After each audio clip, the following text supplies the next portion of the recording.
Well, guys, it's just about that time of year again, Rob. April's coming. CinemaCon is upon us. That ain't no fool's day. The single, I think my favorite, other than award season, take that out, it's my single favorite number one day of the movie year. So much fun. A number of years ago, it surpassed Comic-Con for me, and I still love Comic-Con, don't get me wrong, but CinemaCon is just so special, and they show us literally everything that's coming out in the next year. Now, if you guys notice on the show, you can't go a week without us hearing us saying, well, back in April at CinemaCon, they showed us this. It's because they literally show us everything that's coming out in the year. At least segments of it or previews of it and how the stars and directors come out. Well, now the schedule for the new CinemaCon is out. Now, it seems like over the past 6 or 7 years, Rob, it seems like almost every year, at least one studio sits it out. And unfortunately, this year, it's Lionsgate. Lionsgate is going to be sitting this year out, which is really too bad because they've got Michael coming, which I've been really excited to see them talk more about, and particularly, the possibility of them splitting it in 2 films, doing the second part in another year. I've been looking forward to hearing that. But Sunrise on the Reaping? Was that them? Is that Lionsgate? Yeah, that's Lionsgate. They got a lot of stuff. So they're not going to be there this year, but a lot of other people are. So we're going to go through the schedule here, and I'm going to see if I can bring up, where did I put it? We'll just go through the actual listings here. This is, now, CinemaCon runs from Sunday the 12th, but it doesn't really start until Monday the 13th, going all the way through Thursday the 16th. So we're going to kind of go through this a little bit, Rob, and we'll take a look about what's coming, and we'll talk about who's got what coming up. Now, on the Monday, so we got registration, then some seminars that people can go do, CinemaCon educational program, food and beverage, CinemaCon education track, technology, where all the remember, because this is an event for movie theater owners, so they all get together. Lunch, which is always good. They give us free food when we're there. A new event, CinemaCon Showcase, where some smaller studios get to show off some stuff, the big trade show reception, and then the first big event, Monday night, April the 13th. They're kicking off with a presentation from Sony. It is a 2-hour and 15-minute presentation. Now, some of the stuff that Sony's got coming out this year, GOAT, the new animated one that they've been advertising over the weekend. A Mandy Moore comedy called The Breadwinner. Evil Dead Burns, Spider-Man Brand New Day. Yes, that is a Sony film. An Insidious movie, The Bleeding World. The Social Reckoning. That's coming out this year? That's, of course, a follow-up to The Social Network. A thriller from Edwin Eubank called Archangel, and an untitled Jumanji movie. So that's coming. Sony. So you'll see us do our big CinemaCon presentation on the Sony presentation on Monday night, April the 13th. And then, of course, after that, celebrate the opening of CinemaCon at Solia Rooftop Nightclub. Dre's Nightclub, Rob. That's where we're going to be partying it up, of course, after the event. All right, let's go on and look at Tuesday now. So Monday is Sony. On Tuesday, State of the Industry presentation, hospitality lounges, of course, trade show suites, lunches, think tanks. And then at 4:30 in the afternoon on the Tuesday is when we get our Warner Brothers. It is a 2-hour presentation. It's going to be really interesting, especially with all the drama going on with Paramount and Netflix and everything. So we got Warner Brothers, where they're going to be showing us and bring out all the stars and all the directors and showing us big, long previews of films like The Wuthering Heights. Well, probably not Wuthering Heights. That'll already be done. So will The Bride and They Will Kill You. But Lee Cronin's The Mummy, which I got really interested in once I saw the trailer for it. Mortal Kombat 2, they're going to give us a big presentation on that. Animal Friends, Supergirl. I wouldn't be surprised if we get a Supergirl screening. I'm just saying. Evil Dead Burn, The Flower Veil Street. That's a new Anne Hathaway and Ewan McGregor one. I think that looks really interesting. Of course, they're going to be talking about Clayface. That's coming out in, I believe, September 11th.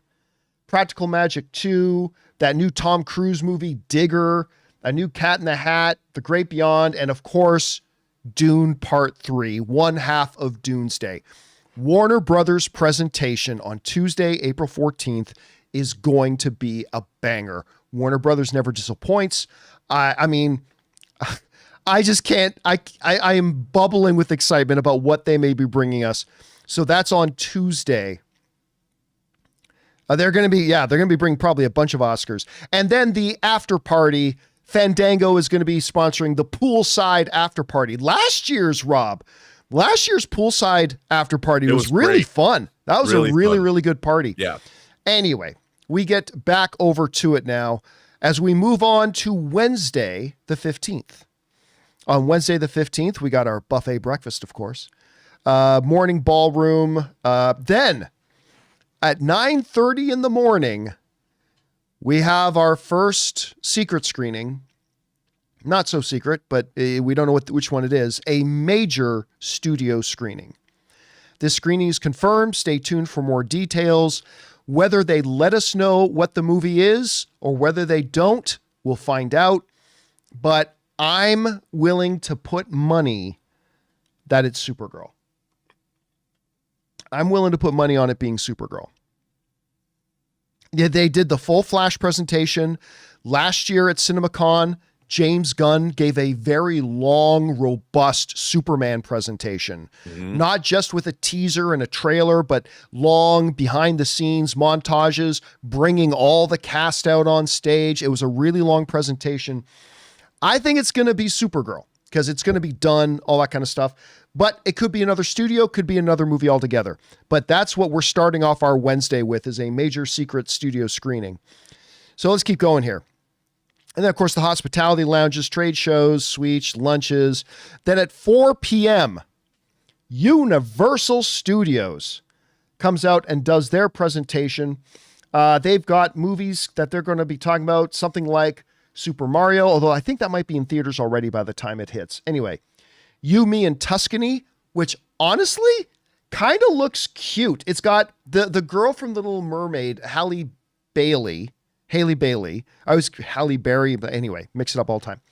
And then the dude from, what's that Netflix show set in the Victorian era where everybody's got their boobs out? Nope. Everybody's, damn it, come on, guys, in live chat. It's more popular than the Gilded Age, far more popular. It's the one that all the girls, Bridgerton, thank you. Class Briggs in that. No, but Regé-Jean Page from it, who was also in that Dungeons and Dragons movie. He's in it with Halle Bailey. So that's coming out. That's going to be You, Me, and Tuscany. Then, of course, they've got the Steven Spielberg Sci-Fi Disclosure Day that I'm sure they're going to be doing some previews of that. Minions 3. Oh, and then this little film called Odyssey. And listen, Christopher Nolan loves CinemaCon, man. He loves CinemaCon. Now, maybe the Odyssey is our secret screening. I doubt it. I doubt it highly. But, I mean, there's that. And then we got things like Forgotten Island, Fokker and Law, which I couldn't care less about, Violent Night 2, and a few other things. But some very, very big ones from Universal Pictures. Then we got a dinner party we got to go to, Rob. And then at 8:30 in the evening, Amazon MGM Studios does its presentation. And I'll tell you what, Rob, I'm not going to say that Amazon's presentation last year, it was their first time doing a full presentation last year, because now they're a theatrical company. I'm not going to say they had the best presentation last year, but I'm going to say the most surprising, because for their first presentation, they killed it last year with an very impressive slate too. Impressive slate. Hugely impressive. All right. Let's go on now to the final day, which is going to be Thursday, April 16th. And we've got, of course, breakfast, future of cinema. And then at 9:45 in the morning, probably the biggest waste of time at CinemaCon this year, The Losers at Paramount. I shouldn't say that. I know a number of people at Paramount that I like very much, and I have traditionally been a very, very big Paramount fan. I'm just kind of pissed at them right now because the Ellisons are acting like jackasses. Anyway, I hope they return to greatness. I really do. But anyway, it's probably going to be the biggest waste of time because Paramount Here's what they're bringing to the stage at Paramount. They're bringing, what do they got to bring? Well, they've got this little horror film called Passenger, which they played their first trailer for in front of Primate, which I really like, dude. Primate. And I got to tell you, I haven't seen a trailer that has stuck with me like this Passenger trailer. It played like a mini short film. It played like a 2-minute short film. And it was awesome. Hey, give credit where it's due, man. I thought it looked really good, and I'm not going to say otherwise just because I don't like what Paramount's doing right now. This does look really good, and I got to give props where it's due. But then what else do they got? They got Scary Movie 6, Paw Patrol, Street Fighter, which I know there's some people excited about Street Fighter. Honestly, I think it looks just terrible. A brand new Ebenezer Christmas Carol movie that I think they're doing with Johnny Depp. And Angry Bird Movies 3, if that's even still coming out. So I don't see a lot there to be excited about, but that's the Paramount presentation happening at 9:45 in the morning. And we got some more lounges, luncheons, and then the final studio presentation of CinemaCon is the Disney presentation. Disney invites you to its 2026 presentation, highlighting its upcoming release schedule. And listen, they got a lot of crap coming out. They got a lot of stuff coming out. Ready or Not 2 from Searchlight, Devil Wears Prada 2, which everybody's sleeping on. I am telling you, that movie's going to be a massive, massive hit. Mark my words. We got Mandalorian and Grogu, Toy Story 5, live action Moana, Super Troopers 3, Hexed, Avengers, Doomsday. You think they got a lot? Now, here's the fun thing about Disney presentations, Rob, and you know this. What Disney does more than any other studio at CinemaCon is they talk the least and show the most. And I have no problem with how the other studios do it because they'll bring out their stars, they bring out the directors, and they'll talk a lot. And I love it. It's really great. But what Disney seems to prefer to do at their presentations is, hi, we're Disney. We've got this movie coming out. Let's look at 15 minutes of it. Great. We can't wait for you guys to see it. Now, let's show you 12 minutes of this next movie we have coming out. And then they'll just show us over the course of 2 hours, tons of footage of all these things. So I'm not expecting a Doomsday screen or anything like that. But Rob, I'll bet you anything we get like 10 minutes of Doomsday. Oh, I guarantee you we will. We will get at least 10 minutes of Doomsday there. Anyway, so that's the rundown of CinemaCon. Rob, once again, and I'm sad that we're not going to have our friends from Lionsgate there. I really like Lionsgate. I thought they did a great job with their presentation last year, so I will miss them this year. But, you know, it looks pretty stacked. What are you looking forward to the most at CinemaCon? Which studio's presentation has your attention right now? And what are you willing to bet might be those 1 or 2 secret screenings that we get at CinemaCon this year? Well, first of all, you know, I was very impressed with Amazon last year. I loved how the one thing I was most excited to see was Project Hail Mary, and no one came out, no one said anything. They just dimmed the lights and showed like 8 minutes, and I was in nirvana. And then they came out and they just gave a great presentation. Loved their upcoming slate of films, most of which we haven't seen. The first of which, Mercy, I did see, but I hope it doesn't bode anything for the rest of their slate. But you know, again, the Disney panel is it's usually very corporatized and run very well, like you said, but you do get to see a lot. I can't wait to see I'm not gonna lie, I'm deliriously excited for Doomsday, so I can't wait to see what they're going to show us. I would imagine they're going to probably give it a little bit more pomp and circumstance. I'm looking forward to seeing the Warner Brothers presentation. Always a good thing. I mean, it was last year we saw Pam Abdi and Mike DeLuca come out, and everybody thought it was going to be a funeral dirge. People were like, why are they even hosting this panel? Aren't they on the way out? Oh, what a difference a year makes. So I can't wait to see them come. Whatever the banter is that they're going to say when they first walk out, I think I'm most looking forward to what they say. Only because do they get to give you a big I told you so, or you know, they're not ones to gloat or anything like that. It's not that kind of a convention, but I do want to see what they have to say. And of course, I'm not going to lie. I mean, I like all my big genre entertainment. If they show Supergirl, which probably is a good bet for when it comes out, Um, so it wouldn't surprise me of all the movies. It might be again a Disney movie. I mean, I could see them showing something like Devil Wears Prada too. If that because I think that's if it's as good as people think, and like you said, it's going to be a huge hit. It's just they use this to generate word of mouth for exhibitors. So the movies they are picking are movies that they want to excite the exhibition community about. It's not to excite necessarily us as film fans. So they're yeah. So I think that's something people have to understand about CinemaCon.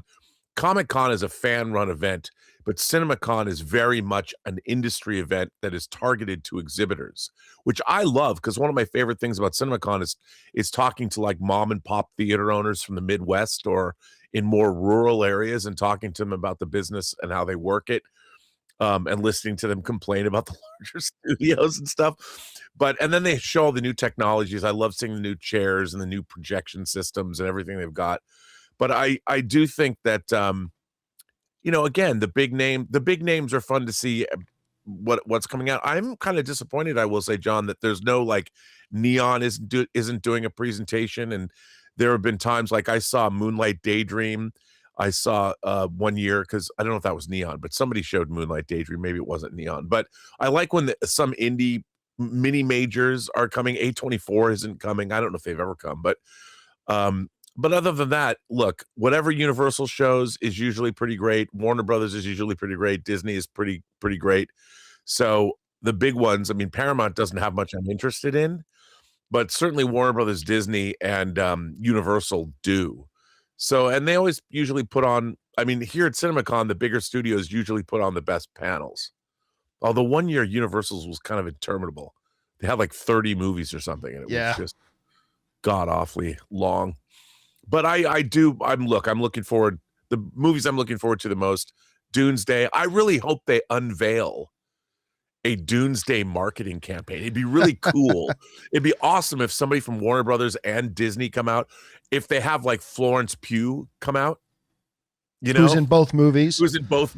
I mean, that would, I want to see that kind of thing. Well, I don't know because CinemaCon is the place to do that because like you just pointed out, CinemaCon is not a fan event. It's an industry event for movie theater owners. If they actually do want to, and we're speculating they are, we don't know that they are, but we just saw Robert Downey Jr. and Timothée Chalamet do it together. If Warner Brothers and Disney actually do want to get behind and push this Doomsday scenario, then the people you really have to get on board with it are the movie theater owners and say, listen, we want you guys to help build the hype for this. Put up some Doomsday posters in your theater. And and that's the plan. Now, I'm not saying they're going to do it, Rob. Right. No, I don't either. And I don't know. But if you are going to do it, these are the people you got to get behind you to do it with. So we'll see. I mean, how cool would it be if they had like Florence Pugh like walk out on stage by herself? Oh, yeah. And she brought out the entire casts of both movies. Oh, well, listen, I have very little doubt the cast of both movies will be there. Like they always bring their big stars and everything too. So, I mean, that could be pretty fun. And then like kind of create, just kind of like how Robert Downey Jr. and Timothée Chalamet says, we'll see if we're still friends by then. Like create like a little like faux heat between them and stuff like that. I mean, you could set it up like the Avengers versus the Iraq and Fremen armies. Versus the Fremen. Oh my God. Anyway, guys, question is for you. What do you think about this? I mean, this is the event I look forward to the most every single year is going to CinemaCon. We got the lineup now. Which studio presentation are you looking forward to most? You got some theories about what those one or two, maybe even 3 secret screenings might be?